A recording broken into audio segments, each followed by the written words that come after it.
Om Sadashiva Samarambam Shankaracharya Madhyamam Asmadacharya Paryantam Vande Guru Paramparam Ishvaro Guratmeti Murti Beda Vipagne Vyomavad Vyaptadehaya Dakshinamurtaye Namaha Sarva Vedanta Siddhanta Gocharantam Agocharam Govindam Paramananda Satguru Pranatosh Maham Om Shanti, Shanti, Shanti Om. Mais uma vez, sejam bem-vindos. Então, nós estamos oficialmente adentrando no capítulo 1 do nosso livro, A Essência da Iluminação. E hoje a gente vai falar sobre as motivações, o que está trazendo a gente aqui exatamente, né? Por que a gente chegou, por que todos vocês chegaram a essa sanga hoje, nessa turma, que é a terceira turma desse livro, né? Por que esse momento? O que está acontecendo na vida de vocês? E por que o Vedanta? Tá? Então, esse capítulo e todos os outros capítulos desse livro são escritos de uma maneira muitíssimo acessível, com uma linguagem, às vezes, até um tanto satírica, esse é o espírito, né, do James Schwartz. E então, vocês vão ver que ele vai trazer algumas provocações para vocês. Durante a leitura, eu vou convidar vocês a trazerem alguma observação ou então trazerem alguma dúvida, caso vocês já apresentem dúvida. Se vocês não tiverem dúvida, tá tudo bem também, tá? Então, só pergunte se vocês realmente sentirem falta de alguma coisa ou necessidade de algum esclarecimento. Então, James começa aqui na página 2 do livro, né, que vocês logo terão, dizendo o seguinte: imagine-se na primavera, em um vale de montanhas. Muitas belas flores estão florescendo. Cada uma tem a sua própria beleza. Mas se você as organiza num buquê, o todo se torna mais do que a soma de suas partes. Deixa eu admitir aqui mais um pouco, mais algumas pessoas. Vedanta toma todas as nossas experiências e as organiza num buquê. As organiza num buquê de maneira que nos dê uma perfeita apreciação da nossa verdadeira natureza e propósito de vida. Então, aqui já começam a surgir alguns elementos que vão tomar uma forma maior ao longo da nossa leitura, né, ao longo da exploração desses capítulos. Mas uma palavra aqui que já surge é a palavra experiência. Tá? Então, o Vedanta toma todas as nossas experiências e as organiza. Muitas coisas, maravilhosos arranha-céus e pontes, celulares e internet, são resultado do conhecimento coletivo da humanidade. Similarmente, nossa experiência e conhecimento coletivo espiritual têm se fundido num perfeito buquê de ensinamentos que tem o poder de nos libertar. Isso é outra coisa que vai surgir muito durante o nosso estudo do Vedanta, a palavra libertação ou liberação, ok? Isso não pertence a ninguém, porque pertence a todos. Esse buquê perfeito, esse veículo mais refinado é Vedanta, o conhecimento que termina a procura pelo sentido da vida. Olha só como é profundo isso, hein? Essa primeira afirmação, logo nos primeiros capítulos, nos primeiros parágrafos, né, do primeiro capítulo, o James fala que o Vedanta é o conhecimento que termina a procura pelo sentido da vida. E, de fato, ele termina mesmo, tá? Então, ele é considerado esse veículo muito refinado, e ele diz que é o veículo mais refinado porque, segundo as escrituras hindus, né, o conhecimento ele começa dos Vedas e termina no Vedanta, que significa o fim dos Vedas. Anta é fim e Veda é a escritura. Então, é a busca pelo conhecimento. Então, Vedanta significa fim da busca, ou seja, quando você realmente encontra, ok? O coração humano não descansará até compreender quem e o que ele é. Sem a visão da não dualidade, você será forçado a continuar procurando. Se você quer compreender quem você é e viver livremente, você precisa estar aberto para a lógica que se desenrola nesse livro. Então, olha, mais uma vez, mais uma questão que ele está trazendo. Vai se desenrolar nesse livro. Ou seja, no início, vocês tendem a ficar um tanto reticentes, no sentido de não conseguir formar um conceito a respeito do que está sendo trazido. Mas aqui eu peço para vocês confiança no processo, porque cada ponto que a gente enxergar, em algum momento vai fazer sentido, ok? Então, tragam essa perseverança aí para que a gente consiga, de fato, adentrar nesse universo e começar a fazer entendimento dele, ok? Se você não pode aceitar esse primeiro ensinamento, você não poderá se beneficiar do segundo, ou seja, tem que esperar cada passo, cada momento chegar desse ensinamento. Se você não pode assimilar o segundo, o terceiro não fará sentido. Cada ensinamento se encaixa perfeitamente em todos os outros. Eu posso afirmar isso para vocês com veemência, porque eu estou lendo esse livro já, talvez pela sexta vez.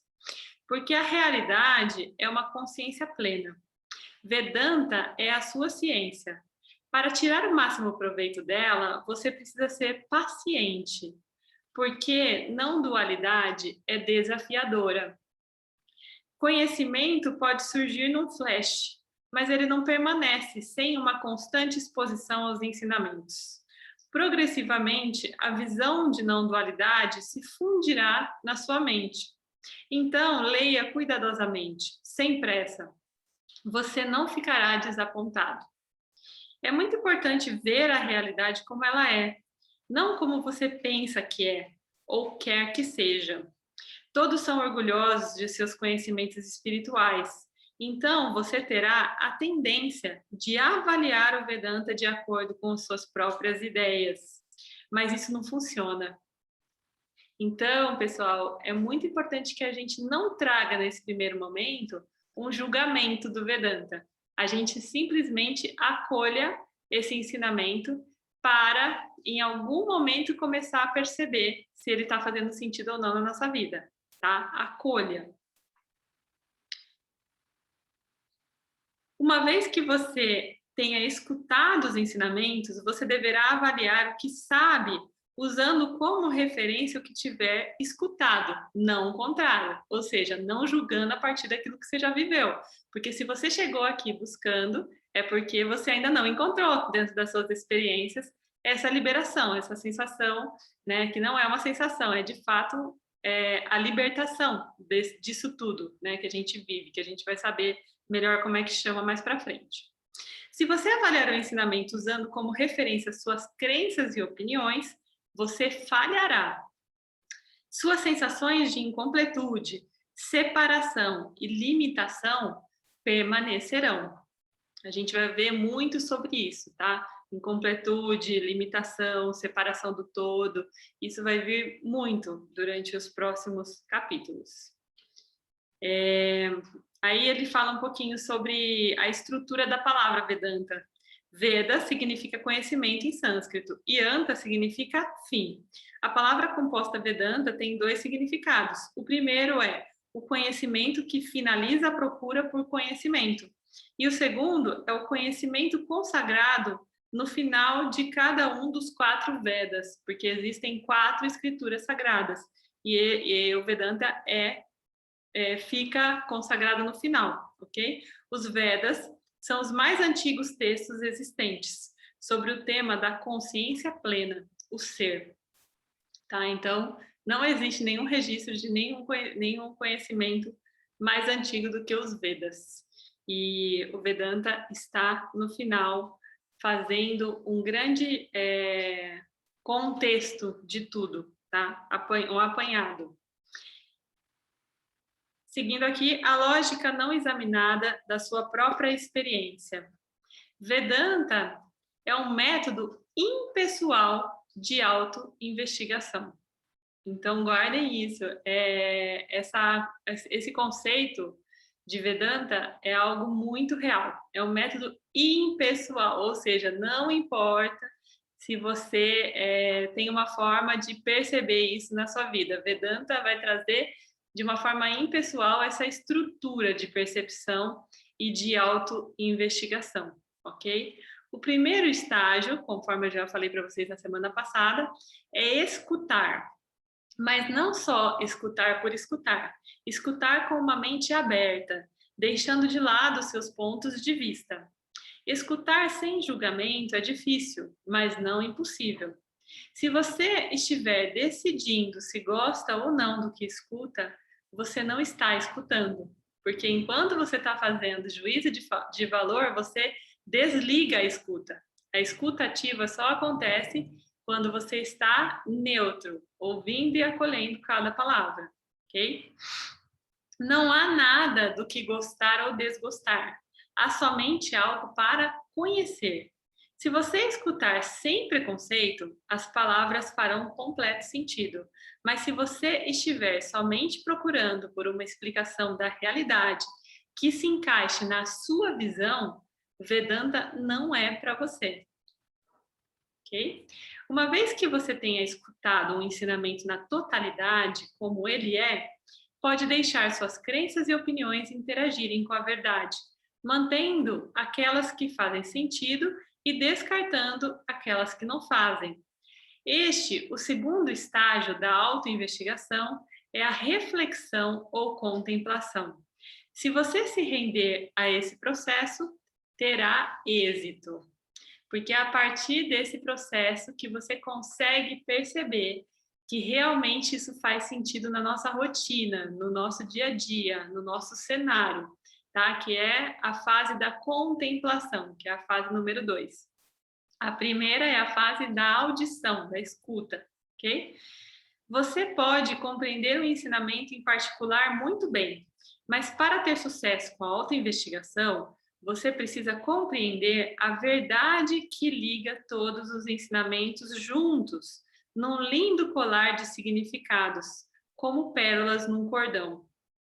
A visão de não-dualidade não é obtida pela sintetização dos ensinamentos, a partir de diferentes tradições. Ela é, entretanto, facilmente obtida se você constantemente expuser sua mente a ela, que é, de novo, primeira fase do conhecimento, que é a exposição ao conhecimento, a escuta, a leitura, ok?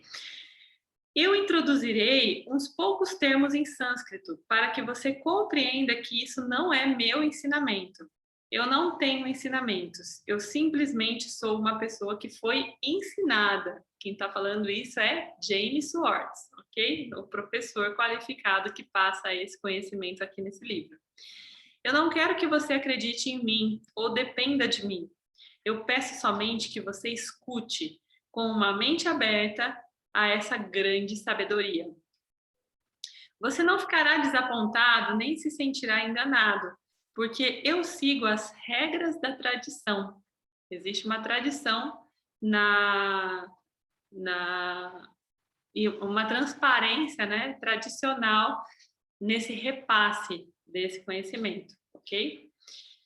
Eu não tenho um interesse pessoal. Professores fora da tradição, mesmo aqueles sinceros, são comumente guias não confiáveis para a verdade, porque eles sabem somente aquela parte da realidade revelada pela sua própria experiência. Então, o que acontece com os gurus de agora, né, os gurus contemporâneos, principalmente ocidentais, eles trazem a experiência deles de vida e eles acreditam realmente que a partir da experiência deles, eles podem mudar a vida do outro, tá? E então, dessa maneira, há uma terceirização dessa responsabilidade da evolução, né? Então, o buscador fica preso ao guru e aquilo que ele tem para apresentar. No Vedanta, os gurus ou gurus, eles são professores qualificados que vão passar de uma forma impessoal esse método, tá? Então, eles não vão passar através das experiências deles, e sim do método em si, que é um conhecimento revelado. A gente vai ver mais para frente sobre isso.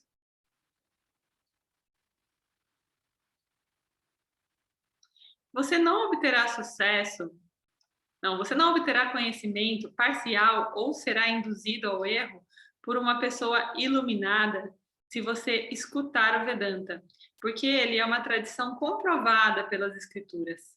Se você conhece a fonte de sua grande sabedoria, você pode checar e ver se eu estou ensinando a verdade, ou meramente o que penso ou acredito. Ensinar as escrituras me protege também. Se você tiver algum desentendimento sobre algo que você escutar, o desentendimento será com o ensinamento e não comigo. De novo, é impessoal, né? Ouvir coisas que você não goste será inevitável. Então já vão se acostumando, que vocês vão ouvir algumas coisas aí que vocês não vão gostar, tá? Por favor, não me culpe, James fala. Eu sou uma pessoa boa e não desejo aborrecê-lo, mas algumas vezes tenho que trazer más notícias. E olha que ele traz mesmo, viu? Como portador desse conhecimento. Bom, aqui a gente adentra num universo introdutório, muito introdutório, mas ao mesmo tempo muito essencial. A gente vai começar falando de uma estrutura bem permanente nesse conhecimento, que é sobre as nossas buscas. Então, continua dizendo assim, ó, eu quero segurança, prazer e virtude. A primeira busca do Vedanta é o que eu realmente quero na vida? É claro que eu não quero ser infeliz. Se a infelicidade vem e isso acontece, não é porque eu a quero. Obviamente, né? Ninguém está buscando ser infeliz. Provavelmente é porque eu sou incompetente ou ineficiente na minha busca, devido à falta de compreensão a meu respeito e do mundo no qual eu vivo. Todos querem ser livres e felizes, se sentir plenos e completos. Se você pensa que há outra razão para você estar aqui na Terra, neste corpo, a autoinvestigação não é para você. Ou seja, se você não está aqui para ser pleno e completo, não adianta estudar Vedanta e se autoinvestigar, ok? Quando as pessoas querem ser livres e felizes, elas procuram por coisas que elas acreditam que as farão livres e felizes. A primeira coisa que nós procuramos é segurança. A gente vai falar muito sobre isso, pessoal. É lógico, porque a vida é insegura. Você não pode esperar que qualquer coisa dure. Existem muitas formas de segurança. A mais óbvia delas é a segurança financeira. Poucos sentem que têm dinheiro suficiente. É um fato que todos querem mais dinheiro, porque os desejos são infinitos e dinheiro é necessário para se obter o que quer. É natural acreditar que quanto mais dinheiro você tem, mais seguro você será, mas isso não é verdade. É uma má notícia para vocês essa parte já ou ainda não? E aí, quem concorda com isso? Quem discorda? Deixa eu ver um pouquinho vocês para a gente interagir. É conflitante.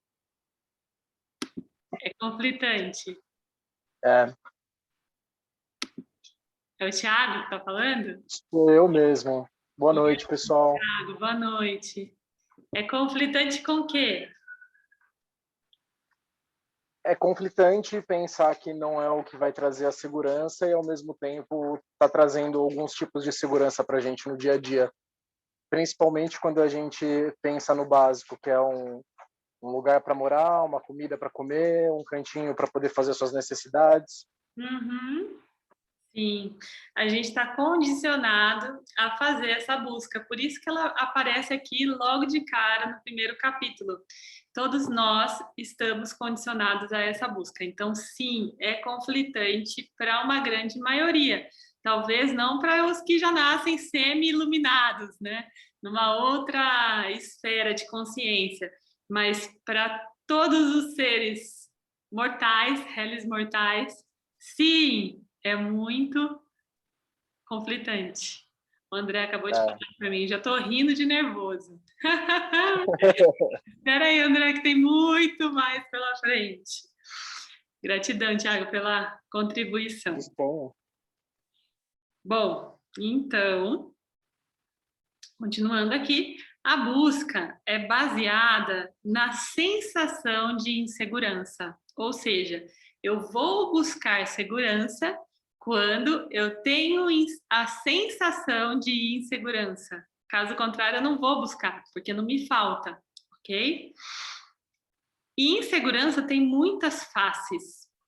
Se você está financeiramente seguro, tenha certeza de que você sentirá insegurança em outras áreas da vida, ok? Você pode estar inseguro socialmente ou moralmente. Você sempre acredita que poderia se amar mais ou receber mais amor. Se você quer atenção, isso significa que você é emocionalmente inseguro. Antes que eu vá enumerando as coisas que você busca, você pode saber que nem tudo necessariamente se aplica a você, né? Vocês podem ser uma exceção a todas essas regrinhas iniciais.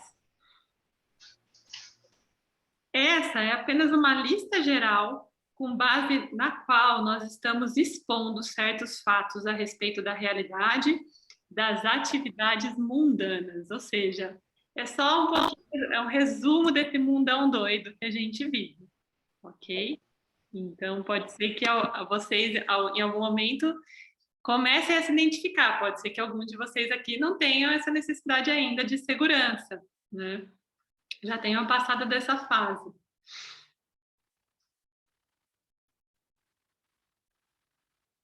Quando eu pergunto se alguém tem amor o suficiente... Ah, não, já passei aqui. Eu queria trazer o seguinte, que essa questão da insegurança social e moral é muito antagônica, é muito intrigante, porque parece que quanto mais dinheiro a gente tem, mais insegurança social ou moral a gente passa a ter, porque quanto mais bens, quanto mais exposição a gente tem social, né? Porque nessa estrutura social que a gente vive, quanto mais bens, quanto mais grana, né? Quanto mais segurança financeira, mais a gente tá exposto, né? Tem uma tendência a se expor mais.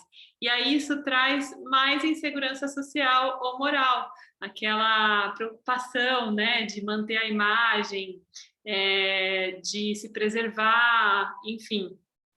Então, uma coisa sempre gera outra, sempre retroalimenta a outra, tá? Existe um famoso livro na tradição védica sobre o tema do prazer. É chamado Kama Sutra. Acho que alguns de vocês já devem ter ouvido esse nome, né? Esse título.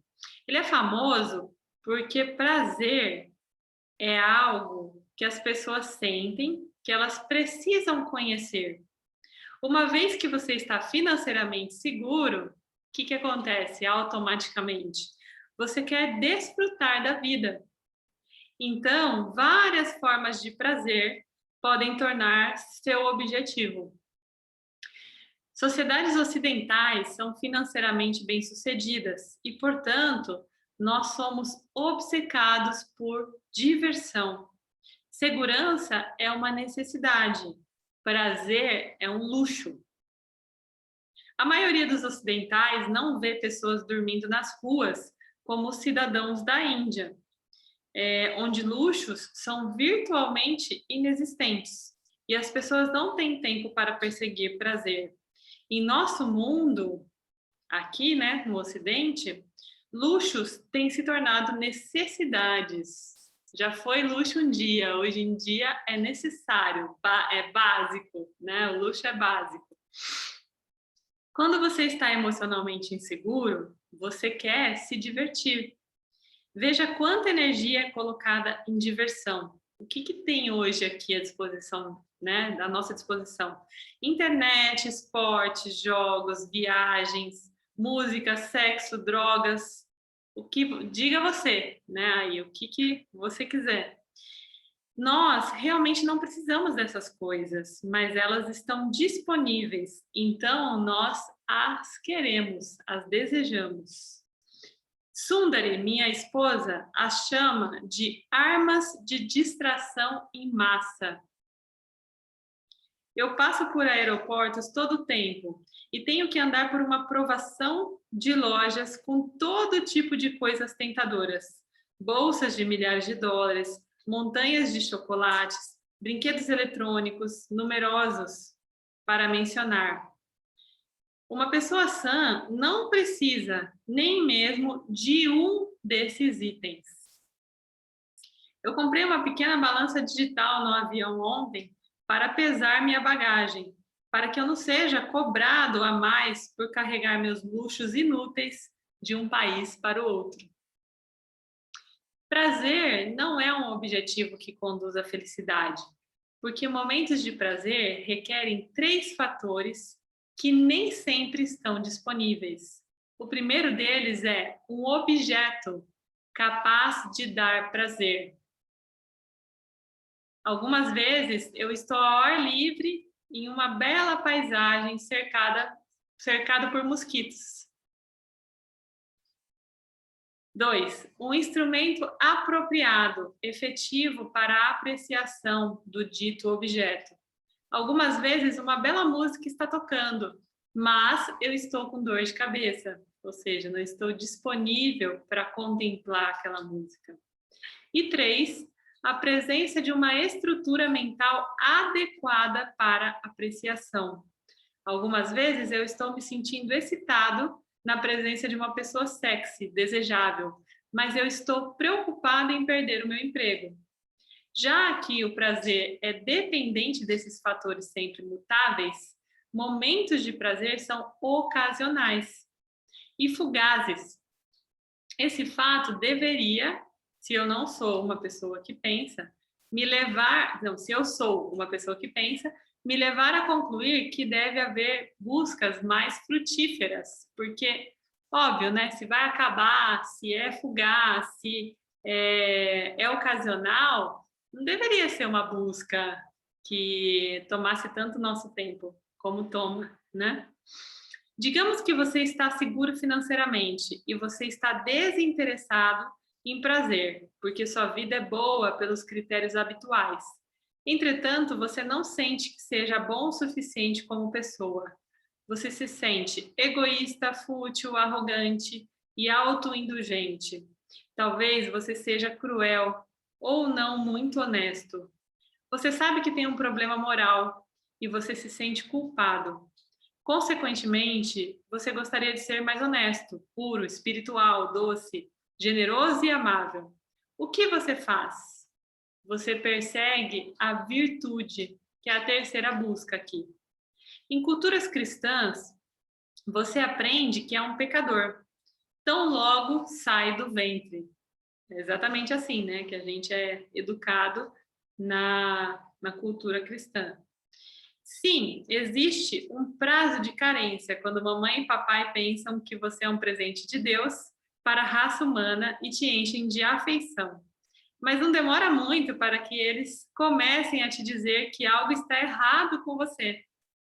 Isso é novo para você, um rude despertar. Antes que você perceba, você começa a ter um complexo. Você acredita, sem um fiapo de evidência, que não é bom o suficiente. Nesses dias, muitas pessoas com baixa autoestima trabalham duro para tornarem-se piedosos e bons. Esse esforço para ser virtuoso é muito triste, porque nada está realmente errado com você. Deixa eu olhar aqui, ver as carinhas de vocês, quem está comigo. Faz sentido para vocês, pessoal novo? É assim que vocês estão acostumados a serem tratados no mundo? Vocês começaram a perceber em algum momento da vida que tinha alguma coisa errada com vocês?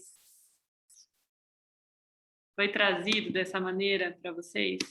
De alguma fonte, né, importante? Geralmente são nossos pais, né? Que começam a trazer esses elementos aí. Tem alguma coisa errada com você, menina? Você faz isso e aquilo errado, né? A gente tem uma tendência forte de olhar para o que falta, né? Algumas pessoas se sentem fracas e partem para buscar poder.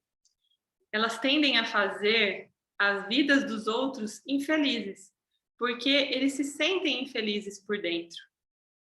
Pessoas querem muitas outras coisas, mas a última que eu mencionei é fama ou reconhecimento, tá? Então, a terceira busca, que é a busca da virtude, ela procede através da obtenção de fama e de reconhecimento.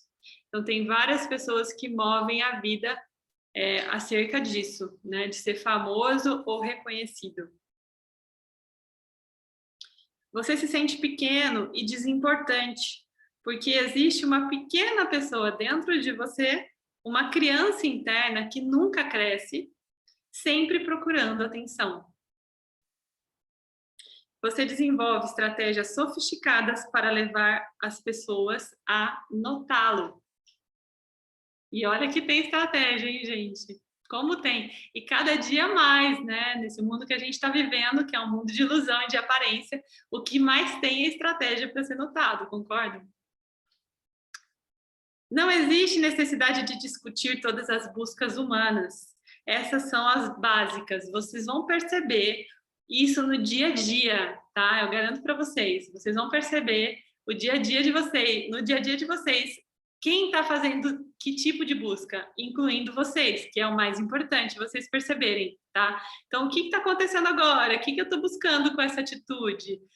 Eu estou rodando em círculo na questão da segurança, ou então eu estou me perdendo na busca do prazer, ou então eu estou perdendo energia, me dedicando demais a obter virtude. É muito comum, são as 3 buscas básicas que vão permear esse conhecimento e que vocês vão reconhecer com muita facilidade nessa segunda fase, que é chamada de contemplação, que vai começar a acontecer uma vez que vocês comecem a fazer o download disso na mente de vocês. Vocês vão começar a perceber no campo, ok?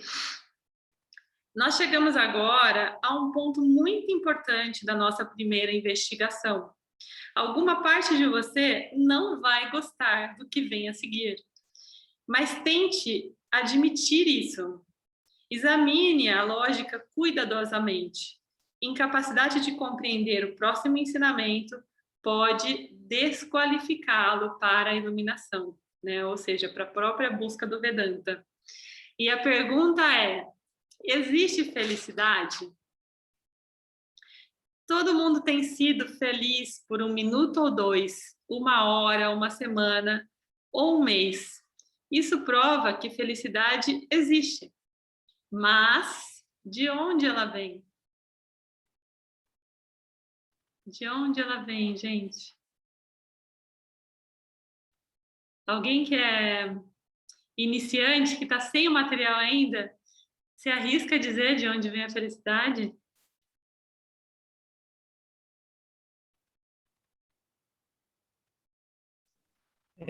Thaís? Oi, Renan. Então, eu acho que essa felicidade a gente busca em sensações. Então, você sempre está procurando algo para se sentir melhor, para se sentir bem, para satisfazer aquela falta. Uhum. Assim, nunca tá em você, né? Uhum. Você sempre tá buscando fora. Eu acho que é isso. Sim, a maneira que acontece hoje, né? Uhum. Tá. O Tiago está falando, vem do legado dos nossos filhos, por exemplo, pode ser também uma busca, né, de legado. Essa busca de legado, ela permeia basicamente, Tiago, a busca por virtude, né, de olha só o filho que eu fiz, e a busca por segurança, de saber que alguém vai continuar cuidando daquilo que foi construído, sabe? São essas duas buscas que giram em torno do legado dos filhos. Sim, existe. O que vocês trouxeram, a resposta é sobre a busca, né? Então, sim, existem buscas a respeito disso. A Fer está falando assim, é um estado de espírito, nos sentimos felizes quando algo nos agrada. Então, ó, foquem aí nesse algo, ok? O Hélio está dizendo que a felicidade vem da paz interior. Pode ser que venha da paz interior, mas o que causa essa paz interior? Né? O que traz, o que provoca a paz interior? Então, aqui, continuando, o que o James fala? Essa felicidade, né?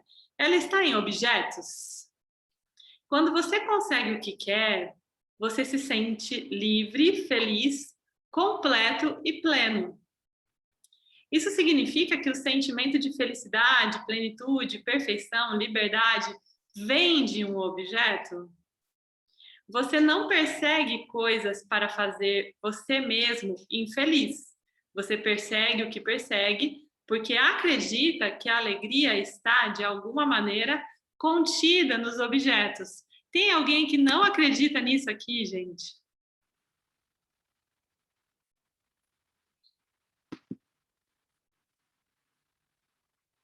Essas são provocações para vocês irem percebendo, né? O que está acontecendo. Quem está falando comigo? Oi, Hélio. Ô, Hélio, vocês não estão ouvindo, né? Tá, o seu áudio está muito baixo. Tá baixinho? Tenta... Melhor agora? Ah, muito. Então, me parece, Thais, que são duas perguntas em uma, né? Você fala assim, quem não acredita nisso? Mas em que as pessoas buscam essa satisfação fora, nos objetos? Ah, ok. Isso. Todo mundo aqui? Ok. Aham. Bom, é verdade? Existe felicidade em objetos? Se isso é verdade, o mesmo objeto daria felicidade para todo mundo. Se morasse a felicidade no objeto, o mesmo objeto faria todo mundo feliz, certo? Mas não, né? Uma vovó que tricota meias e pequenos gorros de lã para seus netos não vai apreciar um salto de bungee jump. Você pode ver a vovó parada na borda de uma ponte com cordas de bungee jump atadas às suas pernas? Dá para visualizar isso, gente? E quão feliz ficará seu neto adolescente que ama pular de pontes, tricotando meias? Se objetos são fonte de alegria, é razoável perseguir coisas no mundo. Vamos analisar a situação e ver onde a alegria reside. Você tem uma fantasia bem desenvolvida a respeito da pessoa perfeita, sua alma gêmea. Você acredita que sua solidão terminará e a felicidade virá quando ela aparecer. Você vai a um encontro, você vê alguém que se encaixa em sua fantasia. Seus olhos se encontram através da sala. Você sente uma emocionante excitação. O que acontecerá com a fantasia quando você realmente se conectar com a pessoa? Ela desaparece, essa fantasia. Por quê? Porque o objeto está presente. Um grande sentimento de amor e felicidade jorra sobre você. Você presume que a alegria está vindo do objeto e imediatamente se torna apegado a ele. Ah, meu Deus, é a fonte da minha felicidade. Uhul, encontrei, né? Você presume que a alegria, assim, se torna imediatamente apegada a ele, mas sua suposição está incorreta. O que de fato acontece é que quando o desejo pelo objeto desaparece, o amor, prestem atenção nisso, quando o desejo pelo objeto desaparece, ou seja, já consegui, o amor, que é a natureza do ser, imediatamente inunda a mente. Eu entro num lugar de satisfação porque eu consegui sanar esse desejo, ok? Num lugar de amor, de orgulho, de satisfação, de plenitude, ok? O objeto não é a fonte do sentimento. Ele é apenas o catalisador que libera essa alegria inerente. A única conclusão razoável que eu posso traçar me leva a perguntar: se felicidade e amor é minha natureza, por que eu estou procurando por isso em objetos?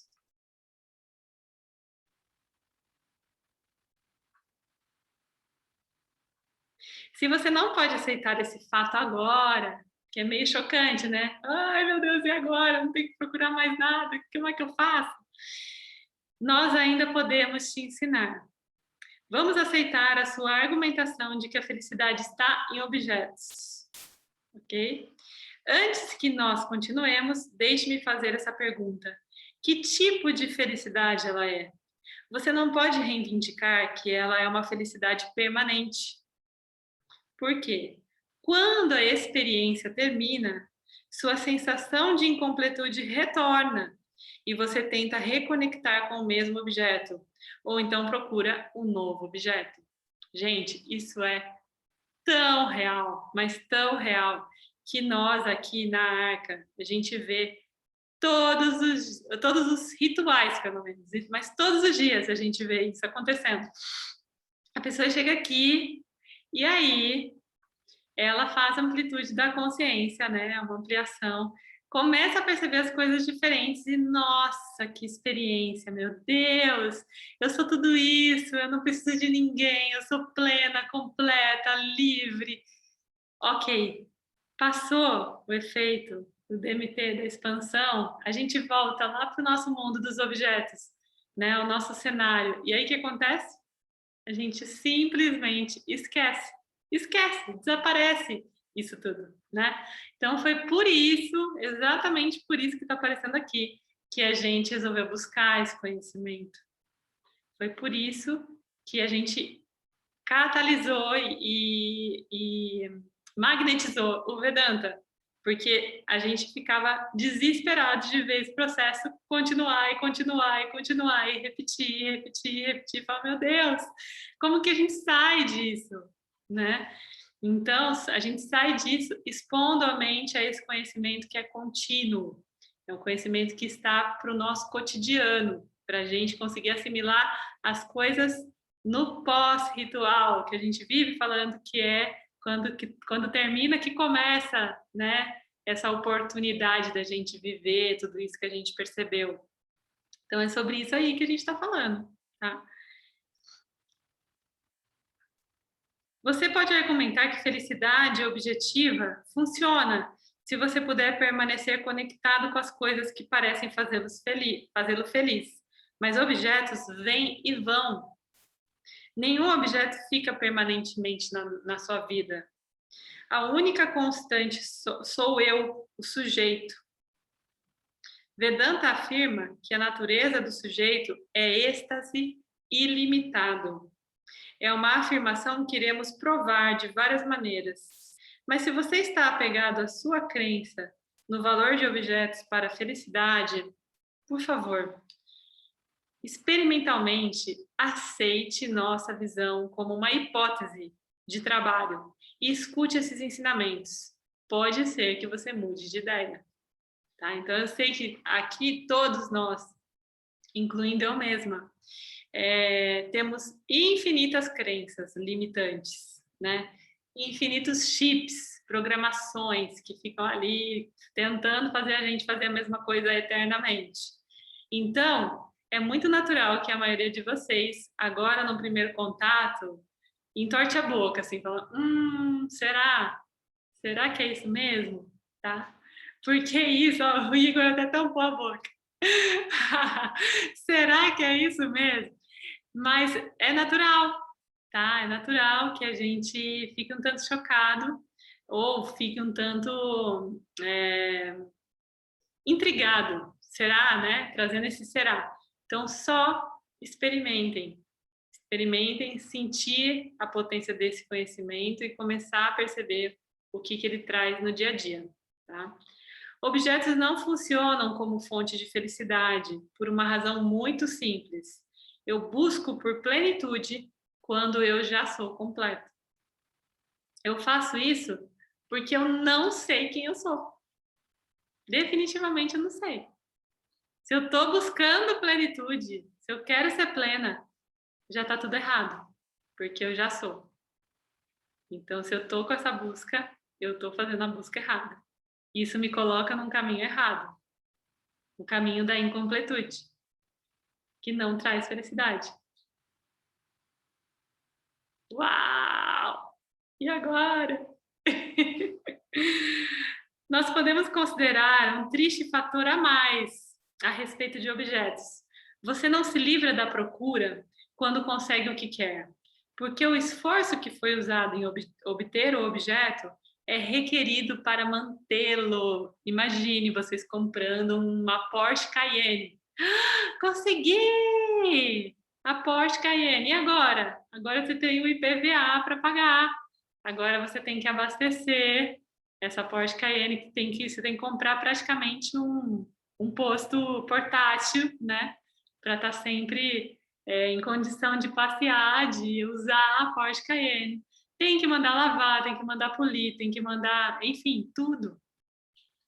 Olha o esforço que eu tenho para manter um negócio que eu acho que é a minha fonte de felicidade. Ok?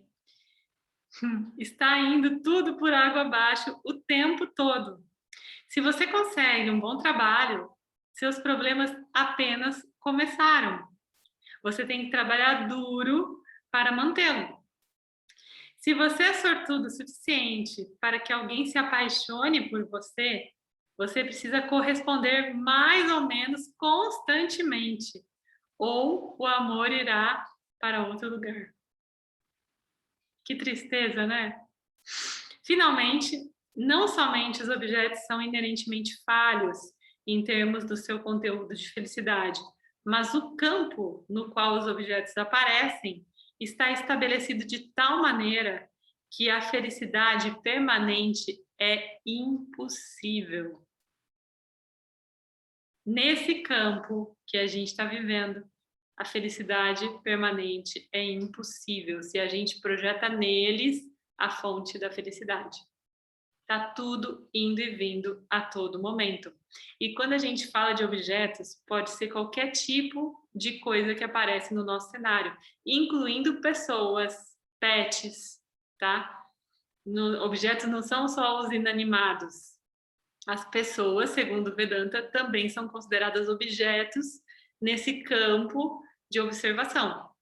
Ok? A gente vai saber um pouco mais sobre isso. Então, não pensem que é algo frio, calculista e impessoal, não. É apenas uma estrutura, tá? Então, o objeto é tudo. Tudo que aparece no nosso campo.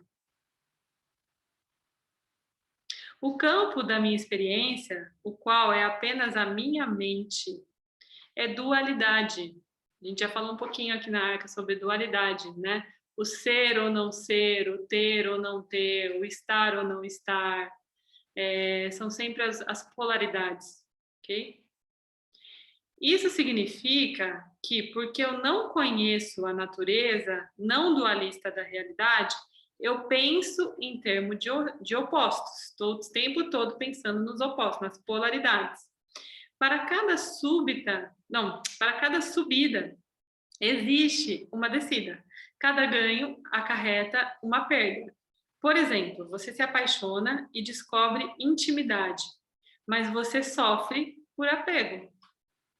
Viver na casa dos seus sonhos faz você feliz, mas para tê-la, você tem que fazer uma hipoteca, né, dos americanos é a hipoteca, e pagar uma boa quantia por 30 anos, o que não faz feliz. Ninguém gosta de pagar boleto, né? A gente gosta de ter o objeto, mas pagar o boleto ninguém quer, não.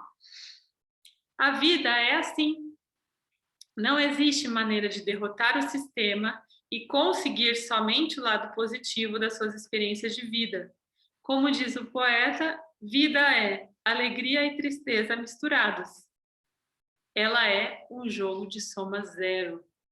Gente, cuidem bem dessa frase, porque guardem isso, porque vocês vão começar a perceber esse bendito jogo de soma zero o tempo inteiro. Falar, ai meu Deus, olha lá, teve um ganho aqui, tem uma perda ali. Teve um ganho aqui, teve uma perda ali.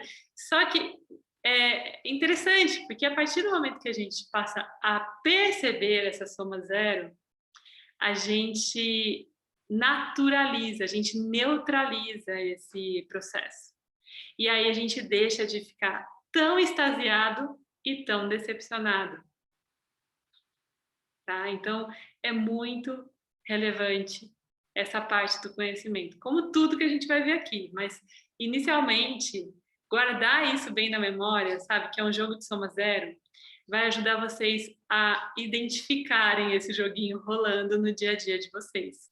Prestem atenção nessa soma zero, porque ela existe, ela é real e permanente no cenário de vocês, ok?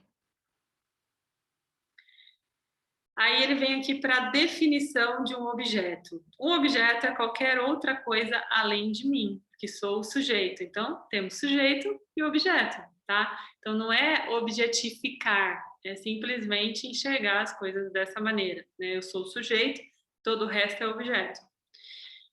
Meu corpo aparece como objeto para mim, ou seja, até o meu corpo, se eu consigo observar meu corpo, ele é um objeto. Ok? Meu corpo físico. Meus sentimentos aparecem em mim e são conhecidos por mim. Eles também são objetos. Olha que interessante. Se a gente está conseguindo identificar um sentimento, ele passa a ser objeto, porque ele está além de mim. Ele não está, ele não é a minha pessoa, ele não é a minha consciência. Ele está além de mim, ok? Como são meus pensamentos, crenças e opiniões. Definitivamente, qualquer coisa que eu experiencio é um objeto, incluindo passado, presente e futuro. A própria experiência é um objeto conhecido por mim. Então, por exemplo, a experiência da ayahuasca, né? A gente já estrutura a experiência da ayahuasca e ela passa a ser um objeto, porque está além de mim. E eu fico observando, eu tenho capacidade de observar a experiência. Então, ela é um objeto, ok? Por favor, não se esqueça dessa definição, porque ela é a essência dessa autoinvestigação. Então, o que é um objeto? É tudo o que eu posso observar. É tudo o que está além de mim, que sou o sujeito. Ok? Essa é a base da prática que libertará você. Então, vocês vão começar a conceber esses conceitos e entender como é que isso vai rolar no cotidiano de vocês, ok? E na sequência, ele diz o seguinte: eu não sou um objeto. Se algo é conhecido por mim, ele não pode ser eu, ou seja, está além de mim. Objetos físicos, pensamentos e emoções e minhas experiências no mundo são objetos conhecidos por mim. Eu sou separado dos objetos? Vamos aprofundar nossa investigação. Onde é que eu termino e os objetos começam? Existe uma separação? Se existe, Qual é o tipo de separação? Se você analisar a percepção, você verá que os objetos não são realmente separados do sujeito, o eu. A luz atinge objetos e viaja através dos olhos, e a experiência e o conhecimento do objeto acontece na mente. Tá? Então, olha, lembre-se, para que eu tenha uma experiência, eu tenho que ter o sujeito, o observador, o objeto que vai ser observado e a luz, porque no escuro a gente não enxerga nada, né? Então, a luz que vai tornar o objeto nítido para a gente. Ainda assim, o que vai assimilar o objeto é a minha mente, ok? Então, aquele objeto, ele só vai ter significado para mim. Eu vou ter um significado único daquele objeto, porque é a minha mente que vai construir isso. Gente, isso parece algo até um tanto óbvio, né, pra gente, que principalmente quem já consagra ayahuasca e tal, mas vocês não têm ideia do quão rica é essa constatação. Porque a partir daí, a gente começa a ter capacidade de acomodar a verdade do outro, o significado que o outro constrói a partir de um mesmo pseudo-objeto. Porque não é o mesmo, a gente acha que é o mesmo, mas para o outro é outra coisa. Porque vai depender das experiências que ele teve acerca disso. E se ele não teve experiência, a primeira experiência também vai gerar uma outra percepção, diferente de quem já teve. Né? Então, a gente não tem nenhuma garantia, por exemplo, se eu mostrar para vocês uma tela cinza, eu não vou ter garantia que você vai estar, que a Fernanda, por exemplo, vai estar enxergando o cinza que eu enxergo. Nem a Gabi, nem o Rodrigo, nem a Paty, nem a Surama. Não tem como a gente saber se todos nós estamos enxergando o mesmo tom do cinza. Certo? Da mesma maneira, é tudo em nossa vida. As verdades não são absolutas, os objetos são experienciados de acordo com aquilo que a nossa mente é capaz de construir a respeito. Ok? O conhecimento do objeto é verdadeiro para o objeto. Se um cachorro está andando diante de você, você não vê um gato. Do que a experiência do cachorro é feita? Ela é feita da sua mente, o instrumento de percepção. A mente é sua plena consciência, tomando a forma de vários objetos. Ela pode conhecer qualquer coisa, porque ela é sem forma e ilimitada. Tá? Então, a mente, ela é capaz de assimilar qualquer coisa, porque ela não é nada, ela não tem um formato, né? Ela é ilimitada, ela não tem forma, ok? Se você pensar a respeito da experiência do cachorro, você pode ver que, a partir de um ponto de vista experiencial, o cachorro está, na realidade, em sua mente, não do lado de fora, andando na rua. Olha só que loucura a gente pensar a partir desse ponto de vista. Porque imaginem, quando a gente sai na rua, a gente tem N objetos para observar. Ah, a Gabi já tá falando que deu erro. Gabi, calma, que vai dar muitos erros. Aqui o objetivo é dar erro na Matrix. Ai, ai, foi a pílula errada.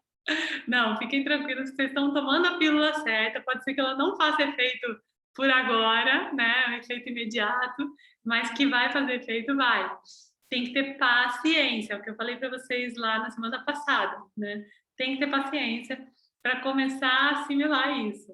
Mas é real, gente, e é uma quebra absurda de padrão. É mesmo uma grande quebra de padrão, tá? E o padrão é persistente. Eu posso falar para vocês que se eu ficar sem ler, sem contato com o Vedanta uma semana, eu já começo a me perder nessa Matrix de novo. Muito facilmente, tá? Porque é um padrão tão perfeito, tão bem amarrado, tão persistente que você fala, meu Deus, de novo isso, ai, socorro, né?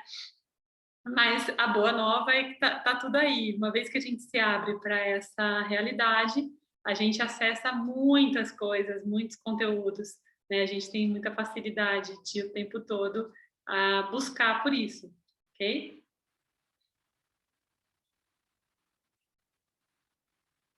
Então, voltando para o cachorro, né? Ele aparece como se estivesse fora, mas se você tentar experienciá-lo fora, você não consegue. Não interessa o quão próximo você se aproxime do cachorro, ele é sempre um objeto.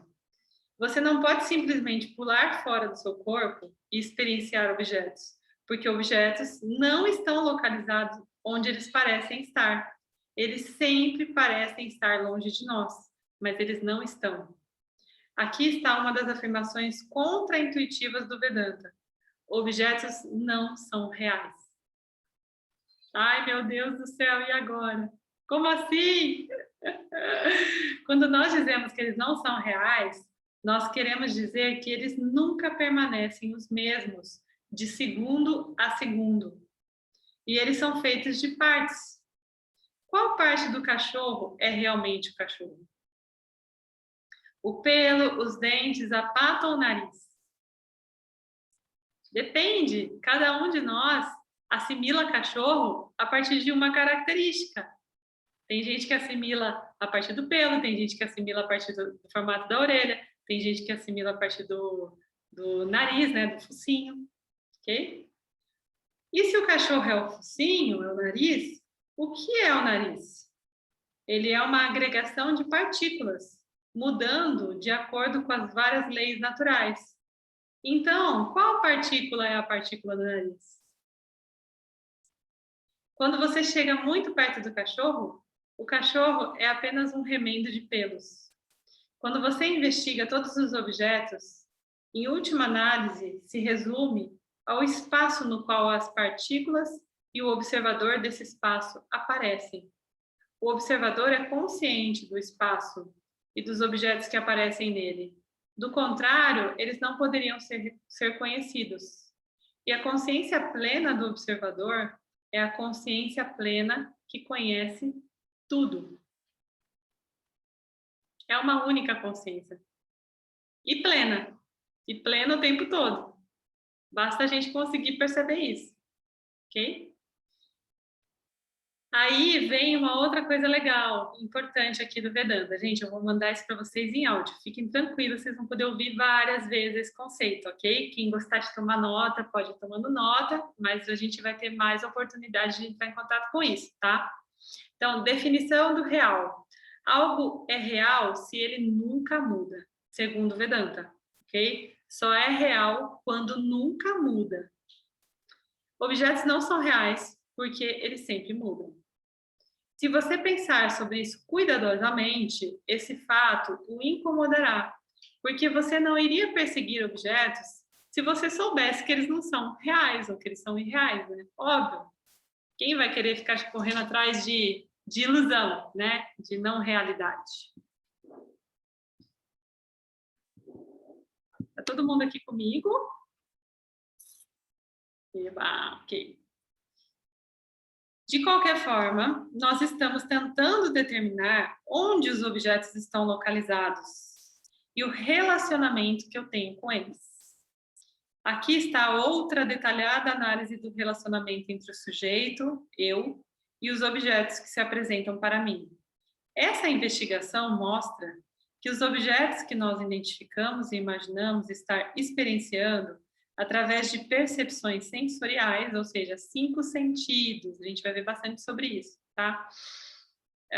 São essencialmente nada mais do que sensações específicas criadas pelos órgãos dos sentidos. As sensações que nós experienciamos não constituem a totalidade do objeto com a qual as associamos, ok? Por exemplo, a dureza que nós sentimos em nossa extremidade traseira quando sentamos numa cadeira de madeira não constitui o conhecimento de toda a cadeira. A cadeira torna-se uma cadeira somente porque nós fazemos uma dedução baseada numa ideia de que é uma cadeira, a partir daquilo que eu já experienciei. Ah, é cadeira. Não, mas não chama cadeira, chama poltronita. Não, que poltronita? É cadeira. porque meu corpo já experienciou ficar nessa posição, acessar uma coisa firme, né, dura, e aprendeu que isso é cadeira. Então, uma vez que a gente tem essa experiência, a gente tende naturalmente a projetar essa experiência em outros objetos, ok?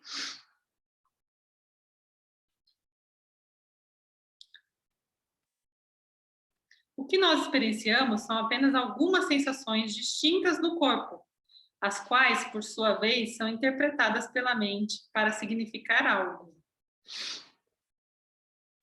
Tanto a mente quanto o corpo aparecem como um objeto em mim, consciência.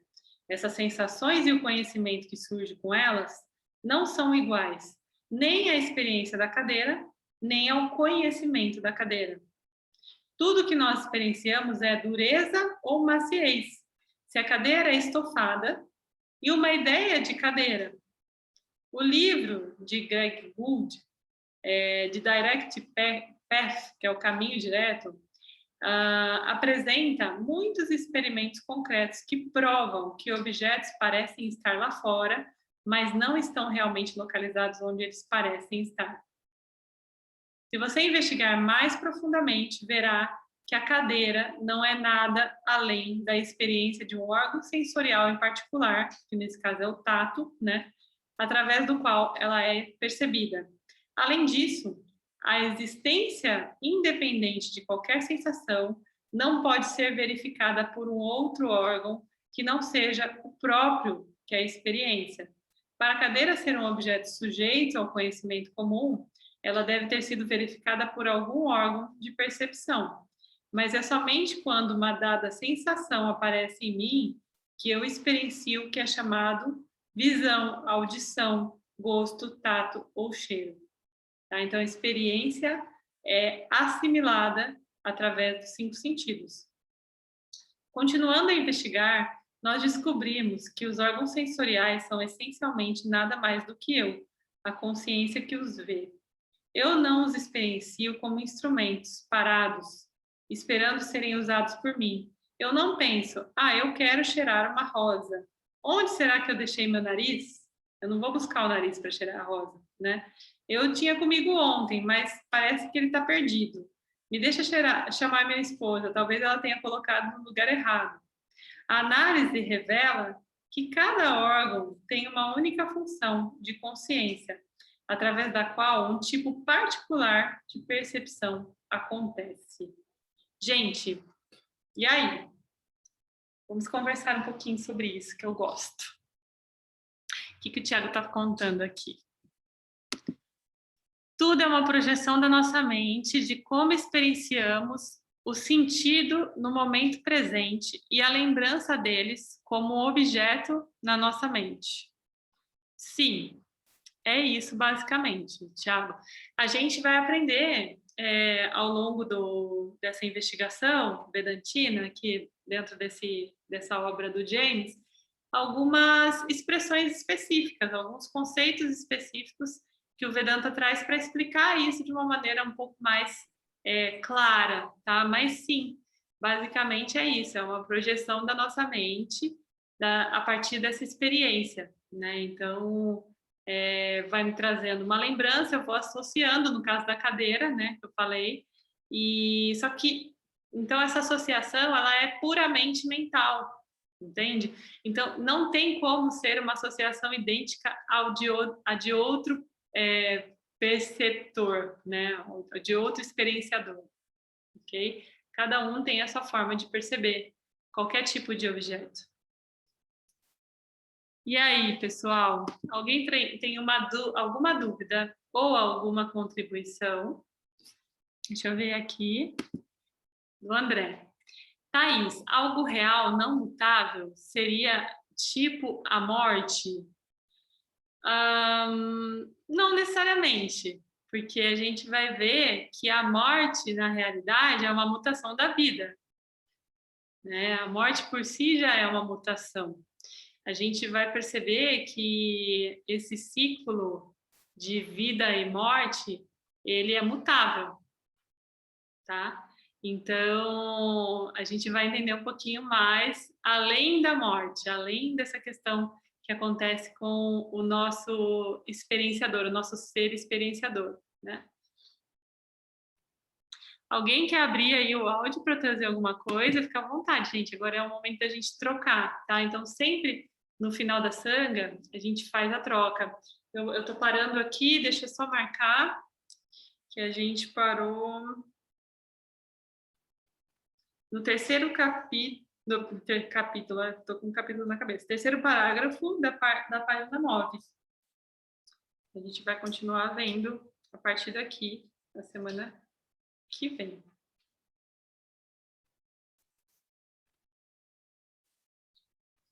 E aí, pessoas iniciantes, lá, o bastão falante virtual.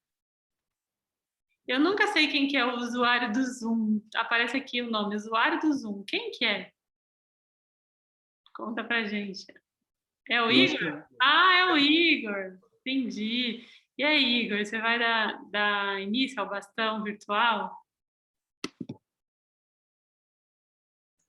que você achou? Ah, o Cris! E aí, Cris? Eu não sou iniciante, mas eu vou só trazer a reflexão do valor dos objetos, né? Muito interessante, porque a gente intuitivamente acha que a cadeira é tudo igual, a pizza é sempre igual. Quando a gente fala de alguém, oh, você já comeu a pizza, né? Nossa, ela é maravilhosa. E no dia a dia, a gente é estimulado a criar um padrão de percepção e que faz a gente confundir que a percepção sobre o valor de uma pizza, do mesmo sabor, duas pessoas comendo ao mesmo tempo, ela pode variar. Pode. E isso tem tudo a ver com o que você falou sobre a gente poder perceber que o valor está em mim e não efetivamente no objeto. Senão todo mundo gostaria de café, todo mundo gostaria de pizza, né? Sabe que assim hoje, por Cris, diante. eu pensei a respeito disso, que eu participo de um grupo que é sobre o pós-cirúrgico de um procedimento que eu fiz, né? Recentemente. E aí eu entrei justamente para trocar experiência sobre isso, né? E aí, do pós-cirúrgico, tem alguns terapeutas, alguns fisioterapeutas que fazem um tratamento, e aí a gente estava falando sobre as pessoas que trabalham, esses profissionais, né? E uma das pessoas falou assim, gente, vocês já ouviram alguma reclamação de fulana? E aí uma pessoa falou assim, eu não gostei do tratamento dela, porque ela não recicla a faixa que ela faz o enfaixamento, ela joga no lixo. E aí, as outras meninas lá do grupo falam, quê? Como assim você define que o profissional não é boa porque ela não recicla a faixa? E, gente, quem pode dizer que isso não pode ser um critério? Ninguém, né? Porque pode ser sim, depende do que a pessoa que está analisando valoriza. E ela falou, para mim, a pessoa, né, se defendendo, para mim, isso não é razoável, porque é uma faixa que é reutilizável, não dá para jogar fora, dá para fazer caridade, tem um monte de gente que pode usar essa faixa e tal, é uma faixa compressiva. E aí virou uma polêmica isso no grupo, sabe? E eu toda vedantina lá, só observando. Olha, que interessante, né? Por que não? Pode ser um problema sim para alguém, né? E a gente fica o tempo todo tomando as nossas verdades para tentar sermos aceitos, que é a tal da segurança social. A gente quer se sentir seguro socialmente, moralmente. Então, a gente fica defendendo a nossa verdade, muitas vezes em detrimento da verdade do outro, né? Sendo que todas as verdades são verdades, são percepções. E é, sim, razoável alguém não achar ok o atendimento de uma pessoa que não recicla o material que ela usa. Por que não? Eu acho que até a gente não só defende, como a gente quer empurrar a goela abaixo a nossa verdade para o outro, né? A gente tende a fazer isso, muito, Cris. E, gente, como isso traz todo tipo de discórdia, todo tipo de desarmonia, tudo isso que a gente vive e que, consequentemente, traz o quê? Infelicidade, que é tudo que a gente não quer, né? Mas a gente fica preso nesses padrões, nessas verdades, nessas projeções, nessa incompletude.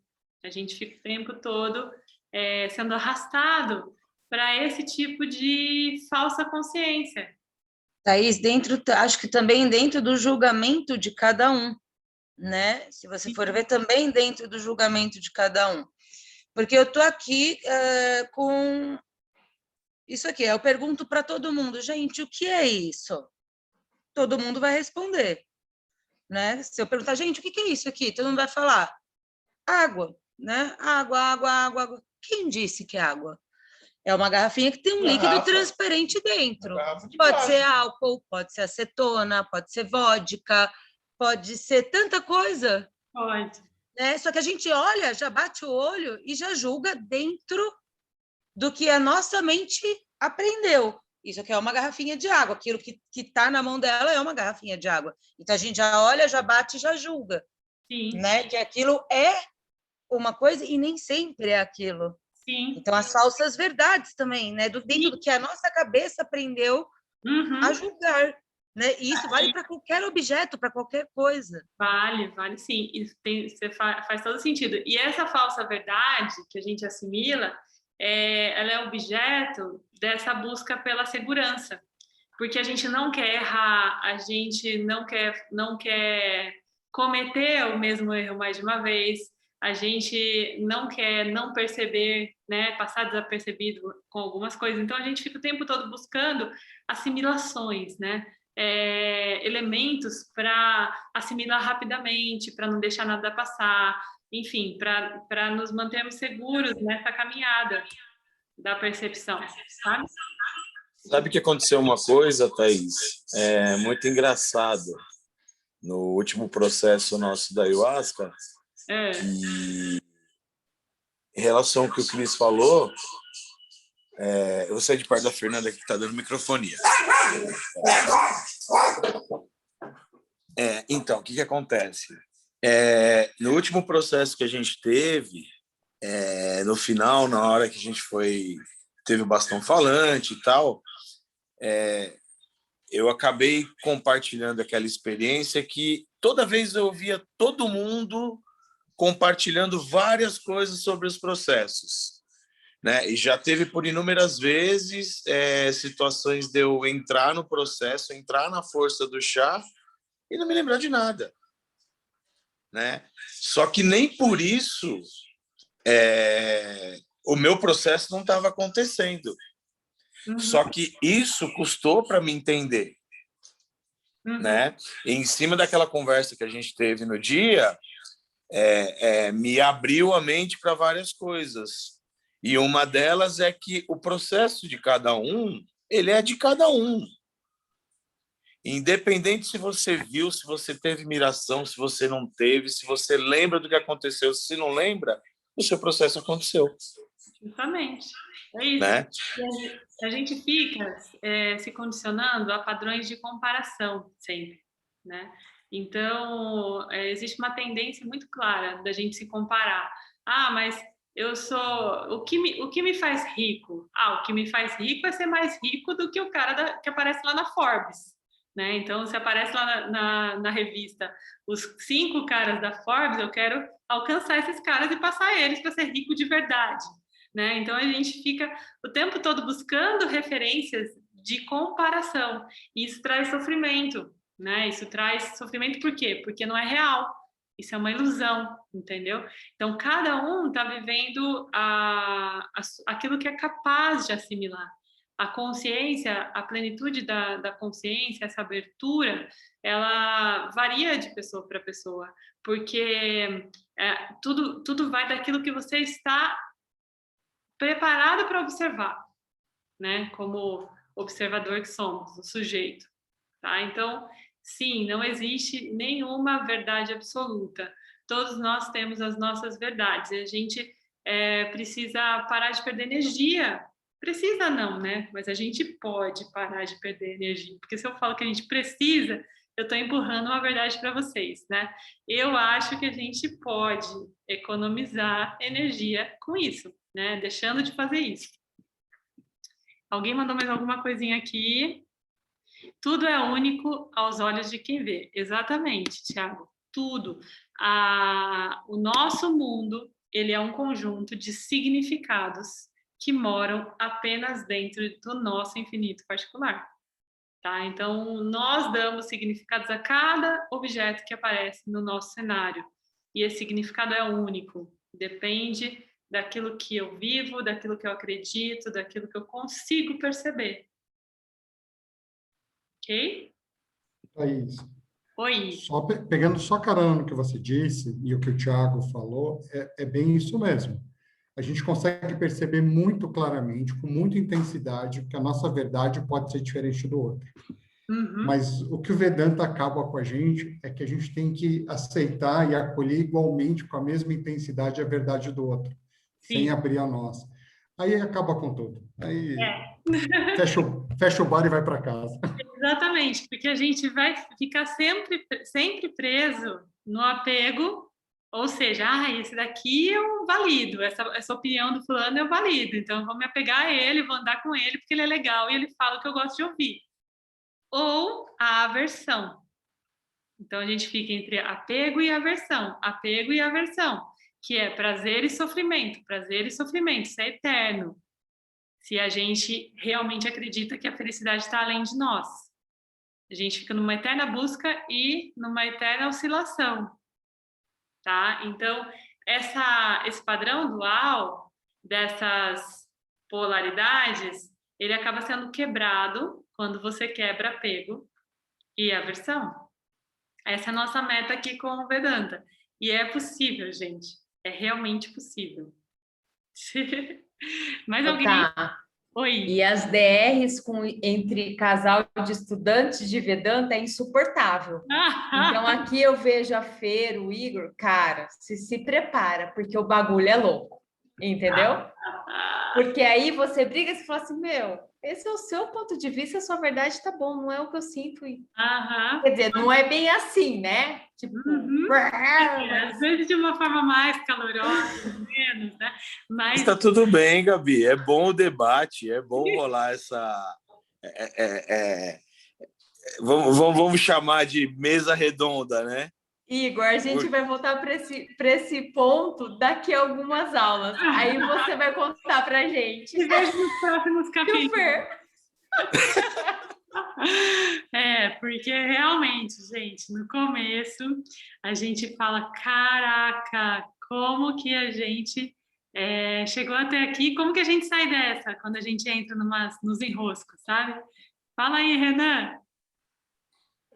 Nossa, essa questão do debate, uns dias atrás, assim, eu estava comentando com o meu pai, né, que eu tinha começado a estudar o Vedanta, antes mesmo de a gente começar a fazer esse acompanhamento toda quarta-feira, né? Uhum.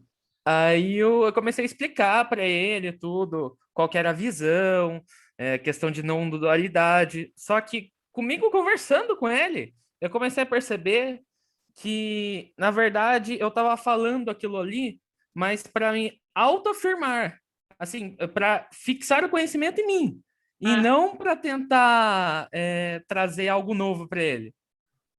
E eu falei, caraca, eu estou fazendo isso tudo errado. tudo que eu estava lendo eu estou fazendo errado, porque eu não tenho direito de impor essa verdade para o outro. Sim, é isso mesmo. E é por isso, Renan, que o autodidatismo, ele tem muitas limitações durante o processo, sabe? Do Vedanta. Então, é muito bacana fazer nesse formato aqui que a gente está falando de Sangha, porque a gente troca a experiência, né? E aí a gente vai se dando conta, às vezes só de outra pessoa estar falando, já entra diferente na nossa mente, né? Não, total, assim, a primeira vez que eu tava lendo, nem cheguei a terminar. Agora, escutando você falar, nossa, o entendimento é completamente outro. Assim, eu até parei de ver os próximos conteúdos, porque, cara... E é o que a gente faz, a gente vê também, a gente ouve também outras pessoas falando, para poder assimilar, sabe? E aí de outros livros, de outras escrituras, mas que no fim das contas só reforçam essa percepção, tá? Então, gente, assim, essa é a primeira parte, é um pedacinho mínimo de tudo aquilo que a gente vai viver e ver aqui, tá? mas eu já convido vocês para trazerem esses conceitos básicos para a mente, para exercitar, tá? Então, primeiro, tudo só acontece na minha mente. Segundo, a felicidade não está em objetos, ok? Terceiro, tudo além de mim é objeto. Então, quarto, a vida é um jogo de soma zero. Comecem a trazer isso, porque isso vai ampliar essa capacidade de percepção de vocês já no dia a dia. E, obviamente, vocês estão a longos passos de conseguirem formar todo esse conceito, porque a gente está começando agora, a primeira parte do primeiro capítulo. Mas eu garanto para vocês que, com o tempo, vocês vão conseguir perceber isso nitidamente acontecendo no campo. Tá? Então, quem está aqui pela segunda ou pela terceira vez já sabe que isso é real, e é por isso que estão de volta aqui, porque é uma delícia a gente ouvir mais um pouquinho, e aquela história de dentro de um campo, de um cenário, né, onde tenha o poste, o sol, o passarinho e o cachorro, cada pessoa vai ter capacidade de assimilar uma coisa diferente de cada vez. Né? Então, eu vou passar pelo mesmo cenário, uma hora eu vou ver o passarinho, outra hora eu vou ver o cachorro, outra hora eu vou ver o poste, outra hora eu vou perceber o sol. É a mesma coisa do Vedanta. Vocês podem ler e reler, e reler, e reler. Cada hora é um novo objeto que vai pular da página. E, geralmente, isso tem a ver com aquela programação que você está vivendo naquele momento.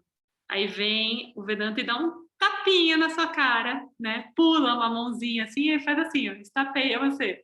Ai, meu Deus do céu, o que está acontecendo? Que eu não estou vendo acontecer, né? Então, é muito interessante e é um conhecimento infinito, simplesmente. Tá? Então, eu gosto demais, para mim é uma coisa realizadora mesmo, e de uma mudança de vida profunda, de conceitos e percepção de mundo mesmo. Tá? Então, mais uma vez eu agradeço vocês, a gente vai encerrando. Geralmente a gente encerra às 21h30, ok? E para fazer o nosso encerramento, a gente traz um mantra chamado Purnamada, que significa que nós somos completos e plenos, ok? Então, uma autoafirmação, é uma afirmação de que somos plenos e completos. E a forma de fazer isso é da mesma maneira do que a gente iniciou, né? Fechando os olhos, juntando as palmas. Om Purnamada Purnamidam Purnamudachyate Purnasya Purnamadaya Purnameva Vashishyate. Om Shanti Shanti Shanti. Gratidão, amados. A gente se vê então na próxima quarta-feira. Espero vocês. E vou enviar lá no grupo os áudios para vocês aproveitarem aí os próximos dias nesse conhecimento, ok? Tá, Thaís, sobre os livros,